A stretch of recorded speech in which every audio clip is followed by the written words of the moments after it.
রাখছি যে জারণ জারিত বিজারক ইলেকট্রন ত্যাগ কি চার্জ সংখ্যা বৃদ্ধি। জারণ জারিত বিজারক ইলেকট্রন ত্যাগ চার্জ সংখ্যা বৃদ্ধি। আর এখানে কি লিখেছি ভাইয়া, বিজারণ বিজারিত জারক ইলেকট্রন গ্রহণ আর কি চার্জ সংখ্যা হ্রাস। তো ভাইয়া আর একটা কথা আছে, জারণ বিজারণ বিক্রিয়া বা রেডক্স বিক্রিয়া মূলত আসলে কি, যে বিক্রিয়ায় ইলেকট্রনের ত্যাগও ঘটে এবং কি গ্রহণও ঘটে, অর্থাৎ ইলেকট্রন ত্যাগও করে এবং কি গ্রহণও করে, সেটাই কি জারণ বিজারণ বিক্রিয়া বা কি রেডক্স বিক্রিয়া।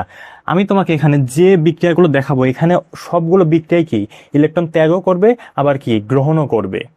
দেখো তাহলে দেখো, জারণ জারিত বিজারক ইলেকট্রন ত্যাগ আর কি চার্জ সংখ্যা বৃদ্ধি। একবারে ভাই ঠাটায় মুখস্থ করবা, কোনো কিছু বোঝো না বোঝো আপাতত ঠাটায় মুখস্থ করবা।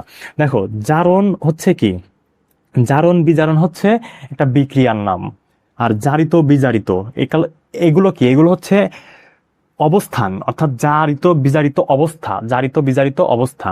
আর বিজারক এবং হচ্ছে জারক এটা হচ্ছে কি, একটা হচ্ছে পদার্থের নাম।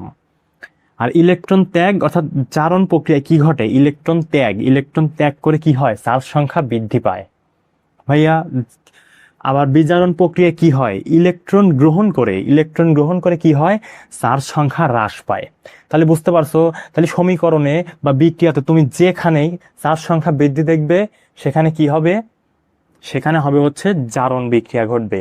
বা তুমি বলতে পারো সেটা হচ্ছে কি পদার্থ, বিজারক পদার্থ। বা তুমি বলতে পারো সেটা জারিত অবস্থায় আছে।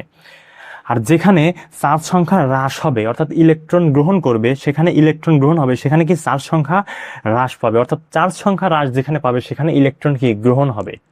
বুঝতে পারছো?